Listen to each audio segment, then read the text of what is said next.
Anno nuovo, vecchie abitudini, torna ancora l'eccellenza, torna con la 16ª giornata di campionato, nonché la prima di girone di ritorno, che vede affrontarsi Partinico Dace e Don Carlo Misilmeri. Un saluto dal vostro caro Marco Genduso. Forse sta un po' stretto, chissà.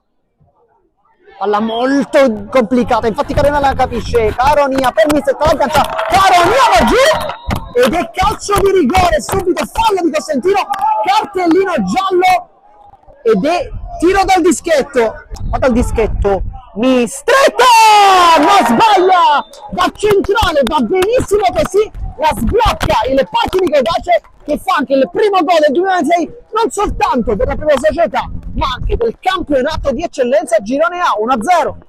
Comunque sicuramente questa è stata la più importante, poi scivolata provvidenziale di Vitale che riesce ad allungarsi il tanto verso Caronia che si inventa un gol fantasmagorico e l'esultanza ancora con i compagni in panchina, 2-0.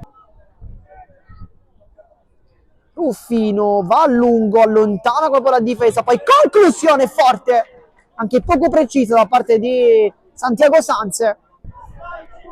Chimento sbaglia il controllo, poi Caronia ed è ancora calcio di rigore. È ancora calcio di rigore, ma l'avevamo detto, Chimento con i piedi non stava andando bene, questo è un bruttissimo errore. Ed è anche giallo, se invece aprirà il piattone. Vai Iezzi, batte Iezzi che spiazza Chimento e 3-0 fuori verso la telecamera. Con Cosentino, Mustacciolo scivolata ancora una volta, utilissima da parte di Di Giorgio, riparte Iezzi che apre dalle parti di Mistretta sul mancino, può calciare! E lo fa ancora, 4-0!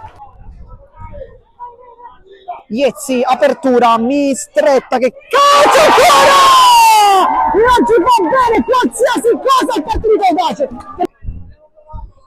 Cosentino, poi il passaggio per Chimento che si era mosso, il rilancio poi è sbagliato.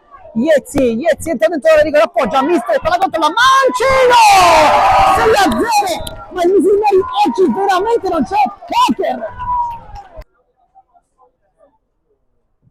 Poi traverso in testa e la butta in porta Garriga con la torsione. L'avevamo effettivamente detto, la Don Carlo Misilmeri sembrava diversa in questo secondo tempo e Neuer Garriga trova il suo 7° gol. E il rimpallo lo favorisce ancora, può attaccare la porta, vediamo, doppio passo, calcia Lavardera, Chimento ha provato la giocata Lavardera, voleva colpire la propria squadra con l'esterno, bella apertura su Vitale che può salire, c'è con il traversone dentro, allontana con i pugni Polizzi, poi rimane forse giù. Palla lunga subito, il petto di Mendes. Poi Macaluso, Mendes ancora, bella palla, perfetta per Macaluso! E passa poi finta di corpo, va dietro, si complica un po' la vita, Lavardera la perde di fatta, poi Lavardera la riprende e con questa azione vince anche il match, vince il Partinico Dace contro Don Carlo Misilmeri, vince con l'esordio di 7-1, inizia benissimo per il 2026, inizia invece al peggio per la squadra ospite biancorossa che però deve pensare già alla prossima partita contro l'Accademia Trapani.